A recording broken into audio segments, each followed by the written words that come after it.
tenemos que pensar que un cuento, por volver al ejemplo, una canción, es de todos y no es de nadie. ¿Quién la creó? Es el típico dilema del folclore. ¿Cuándo nació? ¿Quién la creó? Bueno, da igual, no lo podemos saber. Es de todos. Lo contamos o lo cantamos todos. Pero en el momento que lo cuenta una persona, por ejemplo en el cuento, es de él. Como una representación teatral es del actor que la ha representado. Si tenemos en cuenta eso, llegaremos a la conclusión a la que nosotros hemos llegado muchas veces. ¿Nosotros qué estamos haciendo al hacer una recopilación de folclore? ¿Cuál es nuestra labor? La de editores, como el editor filológico que coge la obra de Cervantes y hace una edición maravillosa porque te la llena de notas, te la explica por todos los lados y gracias a eso vas a poder leer en su mejor estado esa obra. Pero el editor es el editor y el autor es Cervantes, ¿no? Pues en una recopilación de cuentos, ¿quiénes son los autores? Todas y cada una de las personas que han contado el cuento, que evidentemente es de todos, pero lo han contado ellos y son dueños, por supuesto, de su arte narrativo y son dueños de su voz, de su lengua, de cómo lo han recreado quizá en algún momento dado. Y nosotros somos, humildad, los editores, que se lo vamos a llevar a los demás, prestigiado a través de un libro escrito. Aparte de las grabaciones y aparte de hacer una revisión bibliográfica de lo que haya, o sea, aparte de las grabaciones que hagáis vosotros y de saber lo que ya se ha editado, es muy importante ir a buscar lo que la gente tiene en sus casas, porque a todo el mundo en algún momento se le ha ocurrido, ¡jo, qué pena, esto habría que grabarlo! Pero ese paso algunas personas lo han dado, a nivel individual, y entonces en muchos de los sitios donde vayáis podéis encontrar grabaciones que son mucho mejores que las que podáis hacer porque el tiempo pasa, y esa experiencia nosotros la hemos tenido de grabar a alguna persona muy mayor, llegar tarde, digamos, ¿no? Pues muy mayor, que ya se le va un poco la memoria o ha perdido la estética, la gracia al contar las cosas porque ya no puede. Y después de 2 o 3 años encontrar una cinta que había grabado un vecino en el año 73 que era muchísimo mejor que lo que has grabado tú, ¿no? Entonces, un consejo práctico sobre esto, que cuando empieza pues a hablar, por ejemplo, la primera vez que dice algo en aragonés es cuando habla de gendarmes, ¿no? Claro, ¿qué pasa? Pues que gendarme, esto son deducciones, esto es un análisis, ¿no?, que estoy haciendo ahora. Gendarme es una palabra que en francés es gendarme. Entonces, si la tomas del francés, no dices gendarme. Gendarme lo decimos cuando adaptamos al español la palabra del francés. Pero si esa adaptación no pasa por el filtro del español, pues de gendarme es fonéticamente lo que a ti por natural te sale decir, no es gendarme sino gendarme, ¿no? De esa G. Bien. Esa es la primera palabra que, bueno, trachinar veo antes que dice. Sí, entre gendarmes de allí y guardias y carabineros de aquí, tal. Y esto ya ha evolucionado a lo que ahora conoceréis, que son los pequeños grabadores de MP3. Todo habréis oído hablar del iPod, de pequeños formatos, bueno, que ya no graban ni siquiera sobre una plataforma sólida. Creo que puede ser un disquete que graba virtualmente, ¿vale? Es información digital que graba con programas de software y está ahí, ¿no? Esto ya es la revolución, yo creo, para todo, y aplicado a esto, por supuesto. ¿Por qué? Pues bueno, por lo práctico de lo pequeño, por la calidad que te da, porque el orden, que es fundamental para este tipo de trabajo, lo que os digo, de tener, tú vas a estar 4, 5, 6 horas grabando en un día, al día siguiente también, al día siguiente también, no puedes esperar al último día para tener un montón de información y ponerte a ordenar. Bueno, la rapidez y la ventaja que tiene esto es que tú haces una toma de lo que sea y tal y como la grabas, tú lo guardas y le dices, pues esto lo voy a llamar conversación con Pepe, ¿vale? Pum, y ya la tienes archivada. Entonces, conforme vas grabando, vas ordenando. Esto es lo que hasta ahora no se había podido hacer, por lo que os decía, teníamos 1000 cintas de cassette que te volvías loco buscando y tal. Entonces yo, respondiendo un poco también a la pregunta que me hizo Roberto, me dijo, bueno, intenta explicar y saber, decirnos cuál sería para ti el método mejor hoy en día para hacer este tipo de trabajos. Por supuesto, yo me inclino por el software, ¿no? Por aparatos de este tipo. Respecto a la transcripción literal, os tengo que decir que, bueno, la lengua de Benasque se habla desde Benasque hasta el Col de Fadas, más o menos. Y en estos momentos está en un reducto prácticamente familiar. Hay una incipiente literatura, pero desde luego en desigualdad con el castellano totalmente. Ahí se dan clases en Benasque en el colegio de patués, pero está desapareciendo. En Vara, por ejemplo, hay gente, yo la persona que mejor he escuchado hablar en aragonés, con el permiso de Barré, es en Vara, a Domingo de Vara, o sea, pero de escándalo y claro, son personas sueltas, ¿no? Fernando Tal en Barbenuta, que decían anteriores ponentes, pues si se habla con él en tal, claro, y es que con Fernando Tal, cuando hablo con él, claro, ya directamente dicen, pues es que nosotros lo encuestamos con las palabras que se hablan allí y tal. Bueno, yo con Fernando Tal, como ya tenemos costumbre, pues siempre hablamos en aragonés. Entonces, claro, obviamente él me habla siempre en aragonés, pero porque es que hay con mucha gente con la que tiene relación y es que ya siempre hablas así y ya está, ¿no? Entonces, Barbenuta, pues él, bien, vale. En Panticosa, ya te digo, se puede todavía escuchar hablar en aragonés en las casas. Como os ha comentado Roberto, los dos trabajos más importantes en cuanto a recopilación de datos etnográficos han sido en la zona de Sobrarbe y en concreto en el municipio de Tellashín. Por una serie de circunstancias, simplemente con Miguel Ortega y algún otro compañero que trabajamos juntos, pues presentamos un proyecto al Ayuntamiento de Tellashín. Estábamos interesados en recorrer lo que es el Valle del Chistau y recopilar cosas que estaban sobre todo dispersas, y entonces intentar hacer una publicación en la que se recogiera todo eso que estaba disperso y que sirviera luego como material de consulta, simplemente para abrir puertas. Quiero decir, ninguno de los trabajos que hemos hecho pretende ser definitivo, ni puede ni debe serlo, quiero decir, ningún trabajo de este tipo, pero sí que sirva para abrir puertas y para dar pistas.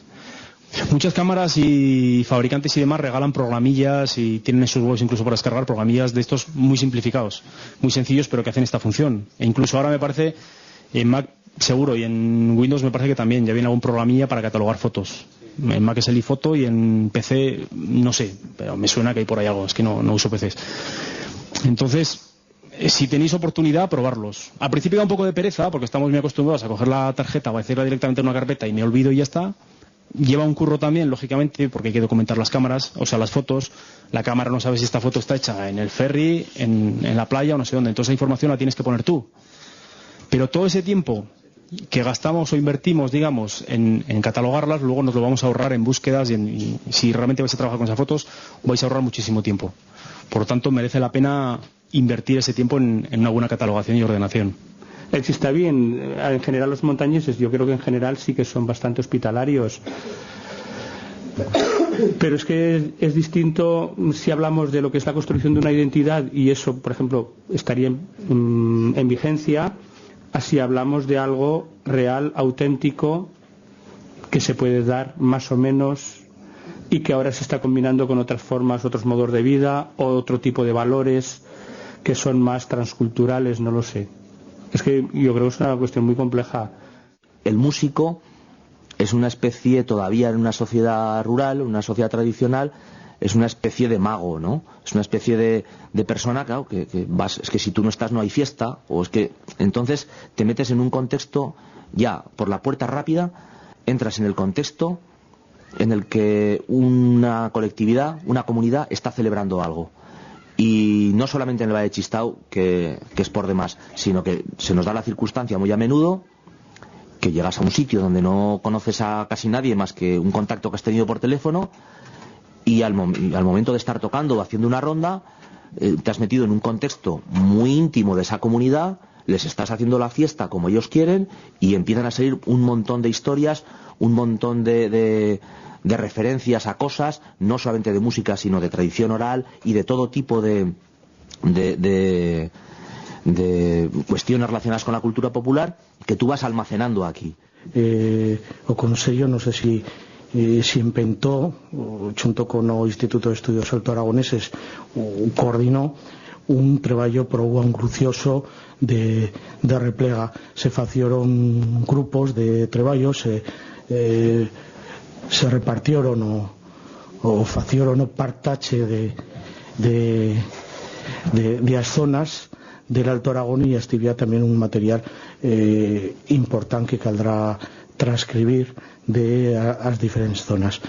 Y también todos queremos charlar pues de amena de informador que hemos ido buscando lógicamente el aragonés en Agüero y en retroceso, así es que cal buscar a los millors informados. ¿Qui son los millors informados? Pues los que han vivido siempre en Agüero, os que sigan más grandes, lo típico, ¿no? Os más charrados, y eso también es una cosa muy importante, que charren mucho y que pues que les con una pregunteta pues te suelten una buena parrafada, ¿no? Un informador ideal no existe, pero bueno, ya tenemos unos cuantos.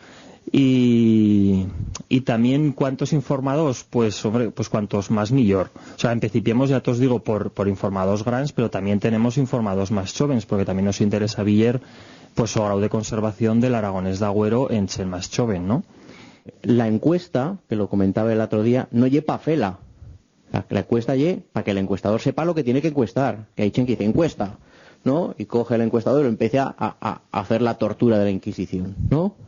No, la encuesta que tú te la estudias para saber lo que tú quieres replegar, tanto de contenidos como de vocabulario, y pues lo que tienes que hacer tener dos dedos de frente, ¿no? Tener el esmo abierto para poder hacer una conversación abierta que te permita replegar esas cosas, pero sin que la persona tenga la percepción de que lo estás encuestando.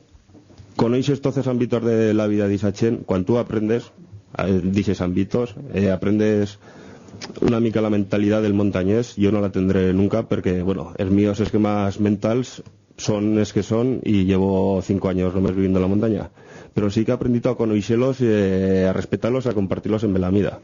Coneixéndolos, pues te es más fácil charlar de según que cosas. Por ejemplo, pues no es un ejemplo fato, pero como ya la ecología, si vas a charlar con un pastor, no le digas que quieres que clave el lonso en el Pirineo, porque dice hombre ya no vas a conseguir cosa, o que ya se encuentra en la caza, porque no solo el investigador sino que toda la chen va a decir, pero este tío de coña ha salido.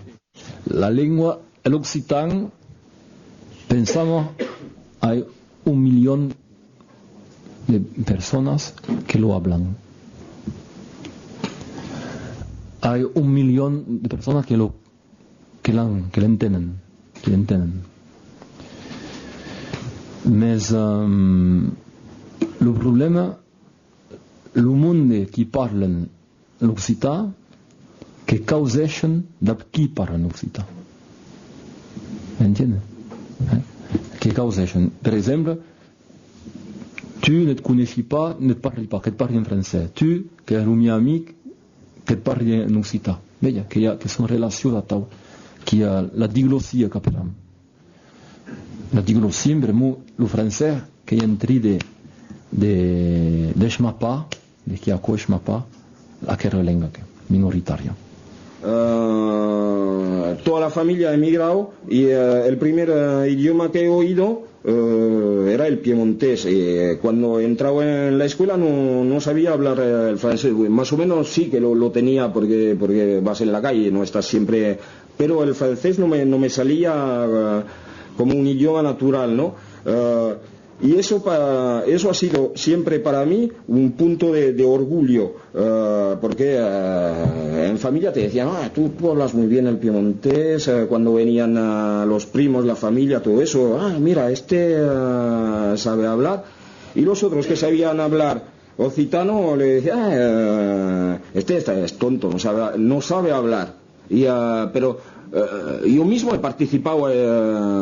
Me he dado cuenta también que mis tíos, toda mi familia, sabían hablar perfectamente occitano, porque lo oían, eran campesinos, lo oían, hablaban con los vecinos y hablaban en occitano, no hablaban en francés, pero hablaban entre ellos, cuando estábamos nosotros, ¿no? Bueno, nos hablaban en francés o en piemontés, nunca en occitano.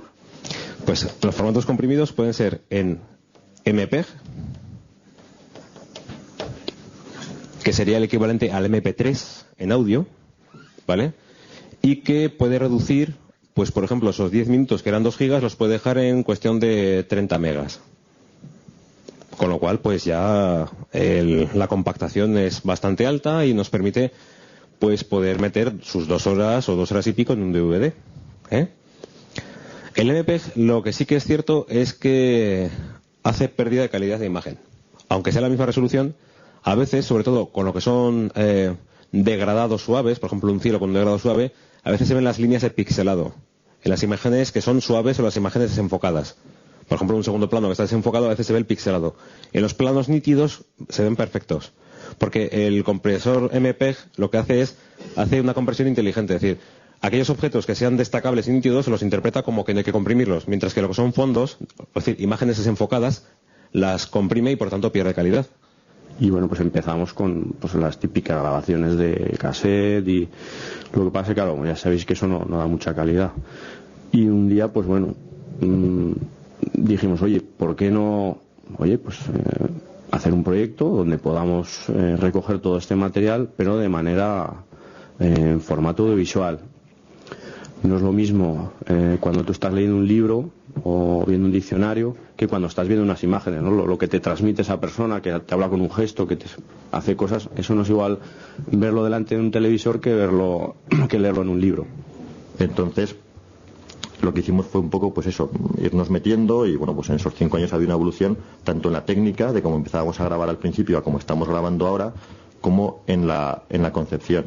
Entonces, al principio, simplemente, como ha dicho Fernando, recogíamos con una cierta premura de tiempo archivo histórico, porque de hecho, pues yo no conozco con la precisión que lo conocen ellos el número de informantes que tenemos grabados en estos 5 años. Hablo solamente de la parte audiovisual, no de la parte de grabación de sonido, que ellos tienen mucho más, por supuesto, en esos 15 años de trabajo magnífico, pero en los 5 años que llevamos yo creo que tendremos pues casi 200, y de los cuales tenemos unos cuantos que ya han fallecido. Entonces, claro, teníamos una premura grandísima de conseguir que esa gente pudiera grabar y tener testimonios únicos, algunos de los cuales vais a ver ahora, que claro, son impresionantes e irrepetibles. O sea, es que es imposible, no le puedes meter a nadie que hable como esa persona, porque tiene matices muy particulares. Porque si vas a hacer un proyecto del Valle de Bielsa o del Valle de Chistao, pues claro, tienes que documentarlo, ¿no? Y decir lo que quieres grabar, cómo lo quieres grabar, qué contenidos, qué metodología, qué categorización técnica, qué instrumentos van a emplear, quiénes forman el equipo, cuánto vale un DVD, cuánto vale una carátula, ¿no? Cuánto vale el logotipo, cuánto vale una copia, cuánto vale una hora de grabación, cuánto vale un hotel, cuánto vale 2 cañas que se toma la gente que está allí, cuánto valen las copias que vas a dar, cuánto valen las fotocopias, todo hay que presupuestarlo. Porque si presupuestas mal, lo pones tú de tu bolsillo, ¿vale? Bien, tienes hecho el proyecto, el presupuesto, hay que ir a una institución a que te lo financie. Afortunadamente, pues la DGA ha colaborado en lo que es la mayor parte del presupuesto de las grabaciones, ¿no? Afortunadamente, porque si no, también hay que decir que no se podría haber hecho, igual que este proyecto a nivel técnico y organizativo, sin Modélica y sin nosotros no existiría. Sin la financiación de la DGA, pues no habría existido, ¿no?